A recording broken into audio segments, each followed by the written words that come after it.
सौ साहुणम ईसो पंचणमो यारो सौ पावपेणासणो मंगलाणम च सुब्बीसिम परमं हवै मंगलम परमं हवै मंगलम। बोल महावीर भगवान की, परम पूज्य चाची आदि सागर जी महाराज की, परम पूज्य चाची महावीर कीर्ति महाराज की, परम पूज्य चाची विमल सागर जी महाराज की, परम पूज्य सन्मति सागर जी महाराज की, परम पूज्य सुनील सागर जी गुरुदेव की। संबंधपत्र स्वामी के पवित्र चरणों में नमोस्तु करते हैं, प्रणाम करते हैं। प्रभाचंद्र स्वामी के चरणों में नमोस्तु करते हैं, प्रणाम करते हैं। वो चलते हैं रत्नकर्ण श्रावकाचार्य के पवित्र ग्रंथ की तरफ। कल 30 नंबर का श्लोक हो गया था, जिसमें हमने देखा था भयासा, भय, आशा, स्नेह और लोभ। तो सबसे खतरनाक इसके अंदर स्नेह होता है कई सारी परिस्थितियों के अंदर। स्नेह मतलब क्या? मुझे कोई डर नहीं है, मुझे कुछ चाहिए नहीं उनसे, मुझे न उनसे भय है, न कुछ मुझे चाहिए, न कुछ मुझे लोभ है, लेकिन ये स्नेह है, ये मेरे अपने हैं, ये मेरे अपने हैं, तो इसलिए मुझे इनकी सेवा पूजा करनी है। ये मेरे अपने हैं, इसलिए इनकी प्रशंसा मुझे करनी है। ये मेरे अपने हैं, इसलिए इसके लिए मुझे उनके लिए व्यवस्थाएं करनी हैं। किनके लिए? जो कुदेव हैं, जो कुआगम है, जो कुलिंगी हैं, उनकी सेवा मुझे करनी है। कु का मतलब यहाँ पर क्या हो रहा है? मिथ्यात्व। जहां मिथ्यात्व होता वहीं पर कु शब्द लगाया जाता है। जहां पर मिथ्यात्व मात्र वहीं पर कु शब्द लगाया जाता है। जैन धर्म का एक प्रमुख सिद्धांत है, लेकिन ऐसा होता नहीं व्यवहार के अंदर। जनरल सिंपल भाषा में कु शब्द वहां लगाया जाता है जो हमको पसंद नहीं आता है, जैसे रीति और कुरीति। तो आपके लिए वो कुरीति है, लेकिन किसी और के लिए वो रीति और नीति और रिवाज और परंपरा और सब कुछ आपके लिए है। तो कु शब्द और सु शब्द बड़ा भारी अनर्थ पैदा कर देता अगर बात समझ में अगर ना आए थे। कु का सीधा रिश्ता मिथ्या दर्शन से है, मिथ्यात्व से है। जहां पर सोच सम्यक नहीं है, जहां पर समझ सम्यक नहीं है। ऐसा कोई थर्मामीटर नहीं जिससे हम बता सकें, ऐसा कोई थर्मामीटर नहीं कि जिससे हम बता सकें कि ये कु क्या होता और सु क्या होता है। सम्यक दृष्टि जीव है कि नहीं है, इसको पहचानने की कहीं कोई कसौटी नहीं है। शास्त्र के अंदर जो दुनिया भर की 100 चीजें दी हुई है, किन्हीं शंका अनेक आंशा 8 अंग दिए हैं, फिर प्रसम संवेक अनुकंपा आस्तिक वो दिए हुए हैं, फिर सम्यक के विभिन्न भेद है। दुनिया भर के सम्यक दर्शन के तरह तरह के भेद हैं। कि सबसे पहले आज्ञा सम्यक्त होता है। आज्ञा सम्यक्त भगवान ने जो कहा वो आज्ञा है, सिरोधार है, स्वीकार है। लेकिन हर कई सारे केस के अंदर मिथ्या दृष्टि जीव जो होते हैं, जिनकी सोच सम्यक नहीं होती है, वो लोग भी बाहर का आचरण इतना साफ सुथरा होता है, उनके शब्द इतने अच्छे होते हैं, उनकी क्रियाएं इतनी अच्छी होती, इतनी बढ़िया होती है, वो इतना अच्छा बोलते हैं, वो इतना अच्छा सोचते हैं कि खुद को पकड़ में नहीं आता है कि मैं समदृष्टि जीव हूं कि मैं मिथ्या दृष्टि जीव हूं। और जब इतनी सारी बातें हो गई, 30 श्लोक आचार्य भगवान ने लिख दिए, फिर 31वां श्लोक आचार्य श्री फिर से लिख रहे हैं। वो 31वां श्लोक कौन सा है? दर्शन ज्ञान चारित्रात् साधिमान मुपाश्नुते दर्शनम कर्णधारम तन्म मोक्ष मार्गे प्रचक्षते, तन् मोक्ष मार्गे प्रचक्षते। प्रचक्षते, सामने वाला जो बोल रहा है वो अगर अनस्पेसिफाइड वर्ड्स का यूज कर रहा है, उसी कोई ऐसी बातें जो समझ में नहीं आ रही, तो बात कौन सी बातें समझ में नहीं आती? जैसे तपस्या है, जैसे त्याग है, जैसे श्रद्धा है, जैसे भक्ति है, जैसे अपने भीतर डूबना है, जैसे अपने भीतर खोना है। सम्यक दर्शन कैसे होता है? अपने भीतर डूबने से होता है। अब अपने भीतर डूबना मतलब क्या होता है बताइए, जवाब दीजिए आप मुझे। अपने भीतर डूबना मतलब क्या होता है? कोई श्रद्धा वाला जीव है, कोई भक्ति वाला जीव है, तो श्रद्धा मतलब क्या होता है, भक्ति मतलब क्या होता है, ज्ञान मतलब क्या होता है?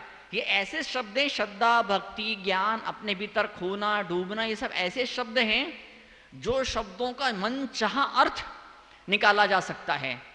जो जैसी जिंदगी जी रहा होता है, जिसकी जैसी सोच होती है वो अपनी सोच के हिसाब से, जो पंडितों ने पढ़ाया है, जो उसे गुरुओं ने मुनियों ने पढ़ाया है, जो उसने बुजुर्गों से सीखा समझा पढ़ा है, तो उसके हिसाब से वो दुनिया भर के मनमाने अर्थ लगा लेता है। एक शब्द के 1000 अर्थ अपने आप में हुआ करते हैं।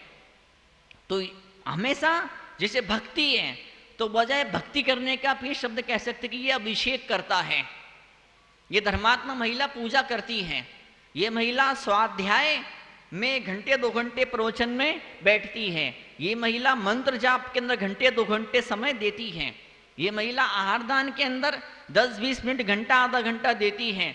तो ये बात तो समझ में आती है कि आहार दान की पूजा की पाठ की स्वाध्याय समझ में आती है, लेकिन भक्ति शब्द कहो तो फिर वो समझ में नहीं आता है। जैसे कहा कि ज्ञान, जैसे कहा समता भाव। अब समता भाव मतलब क्या होता है?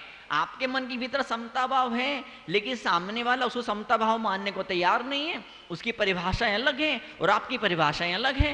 तो यहाँ आचार्य 30-30 श्लोक ले दिए आचार्य ने, और फिर उनको लगा कहीं कुछ गड़बड़ घोटाला न हो जाए, कहीं मेरे शब्दों का अर्थ का अनर्थ न निकाल लिया जाए, कहीं ऐसा ना हो कि लोग इन 8 अंगों पर, इन 3 मूर्ताओं में, इन दोषों के अंदर उलझ करके, अटक करके, फंस करके रह जाएं। तो यहाँ पर एक अगला श्लोक आचार्य लिखते हैं कि जिस कारण से सम्यक दर्शन ज्ञान और चारित्र की अपेक्षा श्रेष्ठता को या उत्कृष्टता को प्राप्त होता है, जिस कारण से, बताएंगे किस कारण से अभी, जिस कारण से सम्यक दर्शन श्रेष्ठ है। 3 चीजें हैं, दर्शन, ज्ञान और चारित्र, 3 चीजें हैं। एक दिन मैंने बोला भी था, कल बताया भी था, हलवा है, हलवा में जो महत्व आटे का है वही महत्व घी का है और वही महत्व शक्कर का है।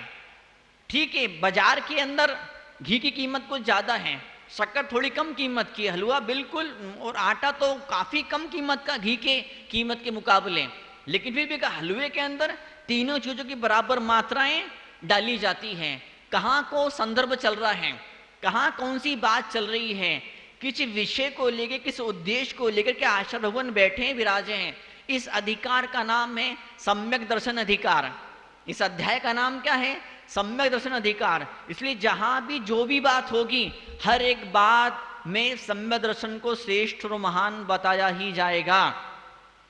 दंसण मूलो धम्म, कुन आचार्य के शब्द हैं, दंसण मूलो धम्मो, धर्म का मूल दर्शन है, सम्यक दर्शन है। लेकिन वहीं दूसरे श्लोक के अंदर, दूसरी गाथाओं के अंदर आचार्य भगवान कहते हैं चारित्रम खलु धम्मो। सम्यक दर्शन तो मात्र जड़ है, जड़ शुरुआत है, शुरुआत। लेकिन खलु, चारित्रम खलु, खलु मतलब निश्चित रूप से, पक्का, 100% गारंटी वाली, चारित्रम खलु धम्मो, चारित्र ही वास्तव में निश्चय से धर्म है। तो हमको सारे अनुयोगों को, सारी परिभाषाओं को लेकर के चलना पड़ेगा। हम वो लोग नहीं हैं, हम उस धर्म वाले नव लोग नहीं हैं जिनके पास से मात्र एक ही ग्रंथ है, उसमें लिख दिया सब कुछ हो गया। विभिन्न दृष्टिकोणों से अनेकांतवाद है, विभिन्न दृष्टिकोणों से, विभिन्न सिद्धांतों से यहाँ पर धर्म को पेश किया जा रहा है। सम्यक दर्शन ऊंचा होता है, श्रेष्ठ होता है, उत्कृष्ट होता है। क्या जिस कारण से सम्यक दर्शन श्रेष्ठ है, उत्कृष्ट है, साधिमानम, क्या शब्द यूज किया है? साधिमानम। अब इसकी बड़ी गहरी व्याख्याएं हैं। कई बार तो ऐसा भी होता है, आपने ग्रंथ को पढ़ लिया, अब दोबारा पढ़िए, अब तिबारा पढ़िए। जो कन्नानियों के मास्टर लोग हैं उनसे उसी ग्रंथ को पढ़िए, आप पे अलग अर्थ मालूम पड़ेगा। जो प्रथमानियों की मास्टरी जिनके अंदर है उनसे पढ़िए, एक अलग ही अर्थ आपको मालूम पड़ेगा। जिनके द्रव्यांजनों पर मास्टरी है उनको पढ़िए, एक अलग ही अर्थ आपको मालूम पड़ेगा। तो एक ही श्लोक का विभिन्न लोग विभिन्न विभिन्न अर्थ निकाला करते हैं, और वही जिनागम वही जिनवाणी है। 13पंथी लोग भी इसी जिनवाणी की दुहाई देते हैं, 20पंथी लोग भी इसी जिनवाणी की दुहाई देते हैं, सोनड़ी लोग भी इसी जिनवाणी की दुहाई देते हैं, और जो नास्तिक टाइप के लोग हैं वो भी इसी की दुहाई देते हैं। अभी तो बहुत कम टाइम हुआ भगवान महावीर स्वामी का मोक्ष गए हुई है, अभी तो मात्र 2500 साल हुए हैं, अभी तो लंबा टाइम अभी बाकी है, अभी तो कई हजारों साल तक जैन धर्म चलने वाला है। अभी तो ढेर सारे और मत मतांतर और सारे संप्रदाय पैदा होने ही वाले हैं, हम रोक नहीं पाएंगे।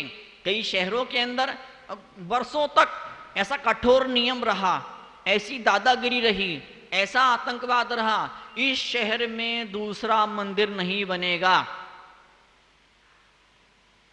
लेकिन फिर कुछ बरस गुजरे, जिन लोगों ने नियम कायदे कानून बनाए थे वो लोग गुजरे, उनके जो सहयोगी लोग थे, उनकी विचारधारा के लोग थे, वो या तो गुजर गए, ऊपर चले गए, या तो ढीले पड़ गए, और अब मंदिर बने, वो मंदिर बनते चले जा रहे हैं। जितना बड़ा शहर होगा उतने सारे मंदिर होंगे, परिवार में जितने सारे मेंबर होंगे, जितने परिवार के मेंबर होंगे, उतने ज्यादा कमरे घर के अंदर आपको बनाना पड़ेंगे। और उतने कमरे अगर आप नहीं बनाएंगे तो फिर जो नए बेटे बहू हुए वो शादी करके अलग हो जाएंगे, उन्हें कहीं आसपास कहीं और उन्हें घर मकान लेना पड़ेगा। एक दुकान के 10 लोग हैं, दुकान के अंदर 10 लोग हैं, नहीं जमेगा, अलग दुकान खोलनी पड़ेगी। तो 3-3 दुकान खुली हुई है जैन धर्म के अंदर। सम्यक दर्शन की दुकान है, सम्यक ज्ञान की दुकान है, और सम्यक चारित्र की दुकान है। तो सम्यक धर्म क्या कहा है? खेवटिया। क्या कहा है? खेवटिया। खेवटिया मतलब कर्णधार, कर्णधार। और कर्ण का सीधा सा मतलब और निकालें, कर्ण मतलब कौन होता है? कान। कर्ण का सीधा मतलब क्या होता है? कर्ण, कान। उदाहरण मतलब जो उसको रखने वाला। बताइए ऐसा कौन सा व्यक्ति है जिसके पास में कान नहीं है? सबके पास कान होते हैं। किसी को बचपन से कोई बीमारी हो, कोई उसके अशुभ पाप कर्म का उदय हो तो अलग चीज होती है। यहाँ कर्णधार शब्द का यूज किया है। मतलब कर्णधार, कर्णधार मतलब कर्ण को धारण करता है। फिर से वही बात, जिस बात को मैंने बार बार बोला है, श्रावक इन्हें सुनने वाला। कान का उपयोग करिए, कान का उपयोग करिए, कान का उपयोग करिए, कान का उपयोग करिए, कान का उपयोग करिए। सुनना सीखिए, सुनना सीखिए, सुनना सीखिए, सुनना सीखिए, सुनना सीखिए। नहीं आता है सुनना, नहीं आता है सुनना। चलिए तो यहां भी बैठ जाते हैं और फुल टाइम उनकी पड़ोसी से या पड़ोसन से उनकी बातचीत चलती रहती है, फुल टाइम बातचीत चलती रहती है। कोई बहुत विशेष बात आ सकती है, हो सकती है, आप गृहस्थी हैं, कोई विशेष विषय को विशेष बात आ सकती है, तो आपकी ऐसी इच्छा हो सकती है इस विषय में कुछ मुझे थोड़ी जानकारी है, मैं पड़ोसी को बताऊं, पड़ोसी को समझाऊं। प्रवचन के बाद में आप रोज 100 अध्याय सुन रहे हैं, आप रोज इस मेरे से मुझसे कुछ न कुछ सुन ही रहे हैं, आप कोई शंका, कोई जिज्ञासा होती है तो प्रवचन में बीच में खड़े होना वो अभद्रता होती है, अशोभनीयता होती है, वो शोभा देता नहीं, जमता नहीं है। लेकिन कहीं कोई बात ऐसी समझ में नहीं आती है, आप कागज पे लिख करके मुझे तक शंका पहुंचा सकते हैं। आगे आने वाले दिनों के अंदर उसका समाधान, उसका निराकरण उसका किया जाएगा। अभी आप कुछ पूछ नहीं सकते, उसका मतलब ये नहीं है कि मैं जो कह रहा हूं हर एक शब्द आगम हो गया, प्रमाण हो गया, इसका मतलब ये नहीं निकलता है। मैंने कोई भी पिच्छीधारी कुछ भी बोल रहा है, कोई भी पिच्छीधारी कैसे गजब का त्याग हो, गजब का ध्यान हो, 10,000 साल पुरानी दीक्षा हो, कोई भी तपस्वी, कोई भी त्यागी कुछ भी बोल रहा हो, अगर आपको पूछने का मौका नहीं है बीच में, तो लास्ट में बाद में कागज लिख के पहुंचा दीजिए।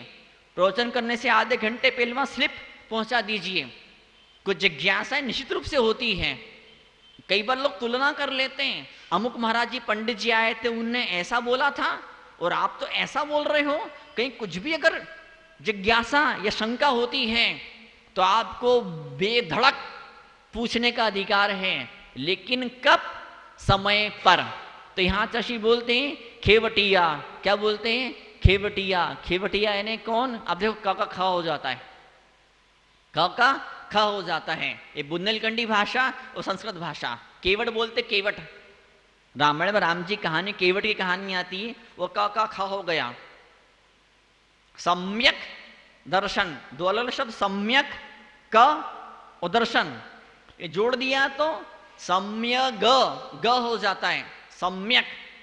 वाकदान, सगाई जब होती है ना, सगाई, उसको क्या बोलते हैं? वाक दान। वाक मतलब जबान दे दी उस लड़की के, या उस लड़की के माता पिता ने जबान दे दी कि हम आपके घर में ही शादी होगी, आपको अपना समधी बनाएंगे। तो शब्द वाक का में हलंत है, वाक दान शब्द, वाक मतलब शब्द, शब्द दे दिया। लेकिन अब जोड़ते तो वाग ग आता है, आधा ग, वाग दान। ऐसा शब्द उसको बोला जाता है। वागेश्वरी, क्या वागेश्वरी, असली में वो वाक ईश्वरी, सरस्वती देवी को, माँ जनवाणी को क्या बोलते हैं? वागेश्वरी। वो वाक ईश्वरी, लेकिन क्या बोला जाता है? वागेश्वरी। और वा का ब भी हो जाता है। सिंपल भाषा में, देसी भाषा में वो बागेश्वरी, बागेश्वरी भी ऐसा बोल दिया जाता है। तो आज के मंगल क्षण है, हमें समझना पड़ेगा केवटिया कौन है। तो कान से ऊपर क्या है? आंख है। कान से ऊपर है आंख, कान से ऊपर है आंख।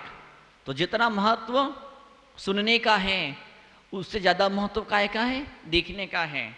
और सही 60 व्यक्ति है, इंद्रिया परिपूर्ण है, तो फिर वो देखे भी और साथ में सुने भी, दोनों काम उसको एक साथ करने होते हैं। फिर एक बुद्धि दिमाग भी बीच में, इन दोनों कानों के बीच में दिमाग भी होता, चिंतन भी उसे करना होता है। लेकिन अभी नहीं, बाद में। अभी मात्र सुनने वाला काम आपके द्वारा हो जाए। क्या? जैसे जल, जल जल जल नहीं, जाल, जाल, जल को अंग्रेजी में लिखो जेल, जल, हिंदी में पढ़ो जाल शब्द बन जाएगा। वो जल, वो जल जो मुनिराज के आहार दान में आप काम ले रहे हैं, वो जल जो भगवान के अभिषेक में, पूजन में आप काम ले रहे हैं, वो जल नहीं, जाल है, जाल। जैसे जाल पक्षियों को फंसा लेता है, जानवरों को फंसा लेता है, उनको मार डालता है जाल, उसी तरह से ये जो जल आपके हाथ में, जो अभिषेक का लोटा है, जो आहार दान के कलश में जो जल है, वो जल जाल है, जाल। जैसे वो जाल पक्षियों को, पशुओं को मार डालता है, वैसे ये वाला जाल आप पे कर्मों को मारने का षड्यंत्र है, कर्मों को मारने की प्लानिंग है, पूरी सोची समझी, हजारों हजारों साल का आचार्य का एक्सपेरिमेंट है। ऐसे बड़े बड़े महान वैज्ञानिक हुए आचार्य भगवान। अभी इतना ज़्यादा शायद आपको प्राचीन भूगोल का, प्राचीन भूगोल के अंदर साइन थीटा, कॉस थीटा, ये सब थीटा फीटा हुआ करते थे। जब नए जमाने में टेक्नोमेट्री का आविष्कार हुआ, जब नए जमाने में नया वाला गणित आया, जिसे त्रिकोणमिति बोलते हैं,